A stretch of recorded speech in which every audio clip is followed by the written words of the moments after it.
A história da África Austral é, no fundo, a história do encontro de dois mundos muito diferentes. É uma narrativa que levou milênios para se desenrolar, mas que, olha, deixa ecos muito fortes até hoje. Vamos mergulhar fundo para entender como esse encontro moldou tudo que veio depois. Pensa só. De um lado, uma cultura de caçadores-coletores com 20 mil anos de história, vivendo em harmonia com a terra. Do outro, agricultores com tecnologia de ferro, numa onda de expansão pelo continente. O encontro deles não foi só um choque de culturas, não. Foi um evento que redefiniu o mapa, a terra, tudo. Vamos falar do primeiro mundo, o mundo dos povos San. Eles são os habitantes originais da África Austral. A cultura deles é tão antiga, mas tão entrelaçada com a paisagem, que é até difícil para a gente conceber a profundidade disso. E aí vem o segundo mundo, o dos povos falantes de Banto. É importante entender, não se tratava de um exército marchando, tá? Era mais como uma onda lenta de migrações que, ao longo de séculos, foi levando novas tecnologias, novos jeitos de viver e novas línguas por onde passava. E é exatamente aí, nesse ponto de encontro, que a nossa história pega fogo. O que será que aconteceu quando esses dois mundos finalmente se encontraram? Esse momento foi o catalisador que moldou a demografia, a cultura e a política da região de um jeito que a gente sente até hoje. Ok, então, para a gente entender o tamanho do impacto, primeiro a gente precisa dar um passo atrás e conhecer os San. Quem eram eles? Como eles viviam antes de tudo isso acontecer? Vamos dar uma olhada no mundo deles. 20 mil anos. Tenta imaginar essa escala de tempo. É uma coisa absurda, né? As fontes são claras em mostrar que essa é a profundidade da presença San na África Austral. Isso os coloca como os habitantes originais, os verdadeiros povos ancestrais daquela terra. Essa citação aqui, ela resume tudo. Para eles, a vida não era só sobre sobreviver, sabe? Era sobre uma conexão espiritual muito, mas muito profunda com tudo ao redor. Cada planta, cada bicho, cada pedra, tudo tinha um espírito, um porquê de estar ali. E claro, essa visão de mundo moldava completamente o dia a dia deles. Eles eram caçadores-coletores, viviam em grupos pequenos, familiares, de umas 25 pessoas, se movendo conforme as estações. E uma coisa super interessante, a sociedade era bem igualitária. Sem chefão, sem ninguém mandando. As decisões eram tomadas em conjunto. Eles não plantavam nem criavam animais, mas o conhecimento que tinham da natureza era uma coisa de outro mundo. E as histórias deles, bom, muitas estão escritas nas pedras. Essa arte rupestre que a gente vê não é só um desenho bonito na parede, não. É um portal para o mundo espiritual deles.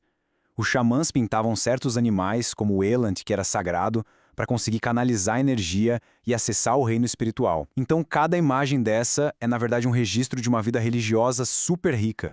Beleza. Agora vamos mudar o foco. Enquanto os San viviam dessa forma, em total sintonia com a paisagem, tinha outra força se movendo pelo continente. Uma força que trazia tecnologias que iam permitir uma interação com a Terra de um jeito, de um jeito completamente diferente.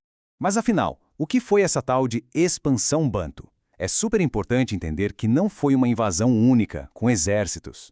Foi um processo lento, gradual, que levou milhares de anos. Grupos que falavam uma língua ancestral, o proto-banto, começaram a se mover de sua terra natal, ali perto da fronteira de Camarões de Nigéria, e foram se espalhando para o leste e para o sul. E essa linha do tempo, olha, deixa bem clara a escala disso tudo. Começou lá por 4.000 a.C. E eles só foram chegar lá no sul da África entre 300 e 500 depois de Cristo. Imagina, milhares de anos. Foi uma jornada épica, de muitas e muitas gerações, movida principalmente pela busca de novas terras para cultivar. Aqui a gente vê o contraste, a diferença gritante entre os dois mundos. De um lado, os Sankana, caçadores-coletores, nômades com ferramentas de pedra. Do outro, os migrantes Banto, agricultores com rebanhos de gado, vivendo em aldeias fixas. E o ponto-chave, a tecnologia do ferro. Isso mudava tudo. Com o ferro, eles podiam limpar terras e criar ferramentas muito mais eficientes. Era uma vantagem enorme. E aí, o palco está montado. É um momento do clímax da nossa história. Esses dois modos de vida, tão diferentes em tudo, na tecnologia, na sociedade, no jeito de ver o mundo, finalmente se encontram. Frente a frente, nas vastas paisagens da África Austral. E a pergunta que fica é essa. E a resposta, olha, não é tão simples quanto um conquistou o outro. A realidade foi bem mais complexa, cheia de nuances, como as fontes mostram. Essa interação teve muitas faces. Sim, teve deslocamento com os agricultores ocupando terras que antes eram de caça do San. mas também teve assimilação e casamentos entre eles. Tem uma troca cultural impressionante. Sabe aqueles sons de clique, famosos em algumas línguas do sul, como o Xhosa e o Zulu? Isso é herança direta das línguas San. E, claro, também teve conflito. Essa citação aqui resume perfeitamente. Não foi um evento único. Foi um longo processo de interação onde as fronteiras entre os dois grupos muitas vezes ficaram meio borradas, sabe? Genes foram trocados, tecnologias compartilhadas e novas sociedades começaram a nascer dessa mistura toda. Tá, mas e no longo prazo? Quais foram as consequências disso tudo? Como esse encontro redesenhou o mapa demográfico, cultural e político da região? Vamos ver a paisagem que surgiu a partir daí. A transformação foi radical. A África Austral, que era uma região dominada por pequenos grupos móveis de caçadores-coletores, se tornou uma terra de reinos agrícolas estabelecidos. O surgimento de estados poderosos como o Mapungubwe e o Grande Zimbábue é um resultado direto desse novo modo de vida. Já para o San, isso significou serem empurrados para as margens, para terras menos férteis, como o deserto do Kalahari. E isso tudo nos traz, sem escalas, para os dias de hoje. Porque essa história antiga não é só história. Ela tem consequências muito reais, muito diretas para as comunidades San que vivem hoje. É isso, a narrativa não ficou no passado. Ela se transformou numa questão urgente e contemporânea, porque os processos que começaram há séculos continuam impactando vidas e moldando o futuro da região.